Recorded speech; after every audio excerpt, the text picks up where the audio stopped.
Alright, I figured I'd do a little bit of an update video on this attic wiring situation.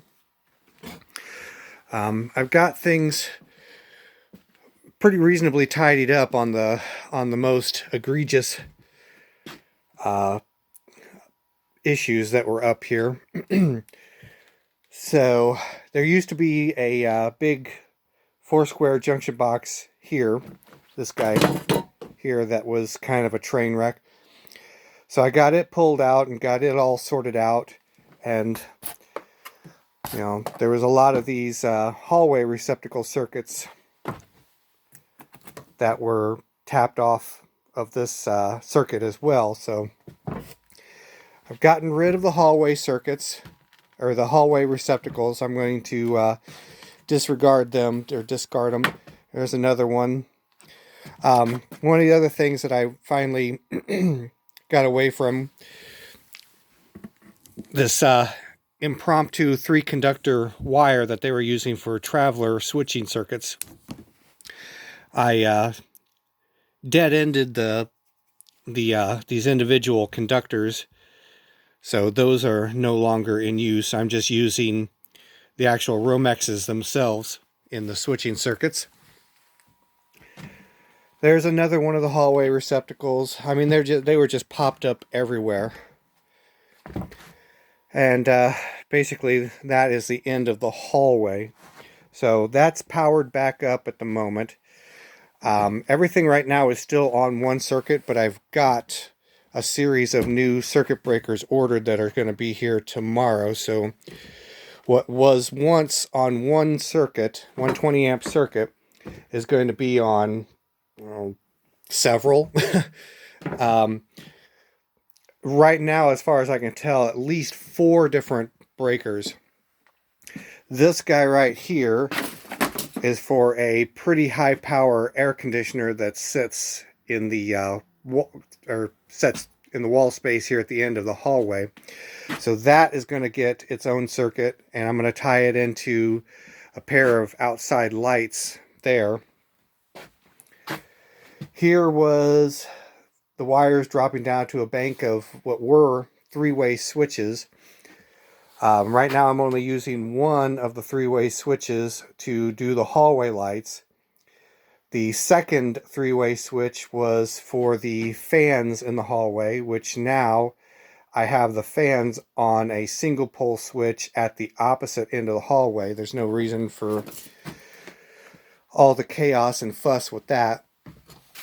And then there was a third 3-way switch that actually went outside to the carport area, which was I believe it was the very first junction box that I showed on the very first attic wiring video that I did, which I'll backtrack to here in just a minute. But this is another example of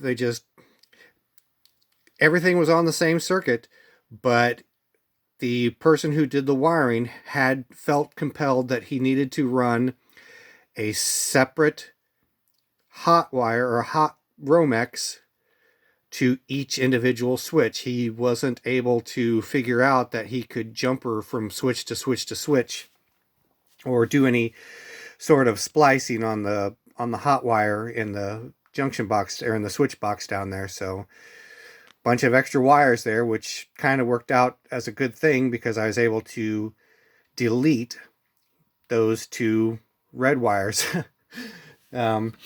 Anyways, I'll show you. There's still more work to do up here yet, but I've got the like I said, I've got the worst stuff taken care of. This was, I believe, the first junction box that I showed on the video. These are wires that are going outside to the carport area, to a bank of switches that are of no value. So those are going to get all terminated, if not just cut off there at the wall and forgotten about. And then this circuit here is for a pair of outside lights in the carport area that I need to get repowered when the new breakers come in. So anyways, I'll take you down here.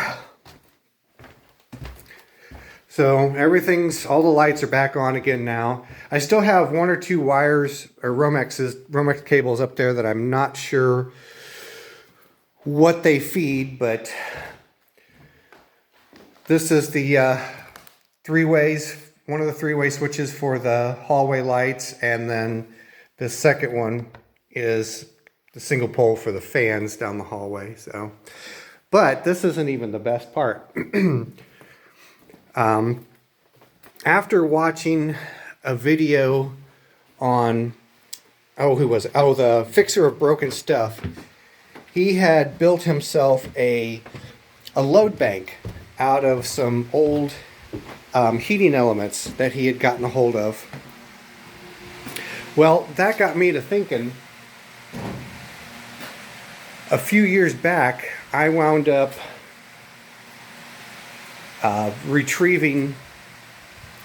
salvaging a set of electric heating elements out of a friend's heating system that she was upgrading. So it dawned on me that I could kind of make myself a rudimentary electric salamander of sorts. So that's what this menagerie is. Halfway's decently powerful fan, 10 kilowatts of electric heating elements, some terrible looking wiring, and voila, got an impromptu little heater. So anyways, let's see here. I guess I already showed you all the other odds and ends of the wiring, so I've got some more wiring to come down yet.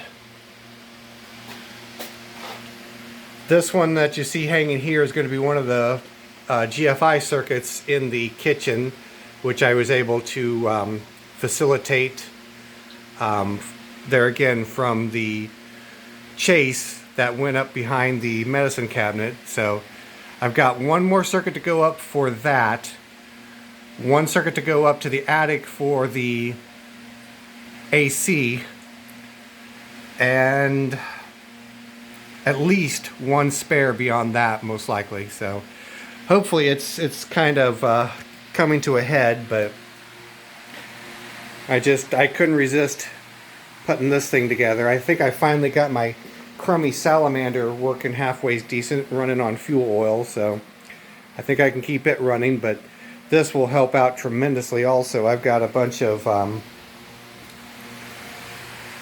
some 10 gauge SO cord that I can pretty much run this thing about anywhere in the house I want to, with existing holes that are through the floors here and there. So this should come in awfully handy. It's already made this little corner of the basement pretty darn warm. So anyways, I figure this is a good stopping point. I won't bore you guys with any more of the ridiculous wiring in the attic.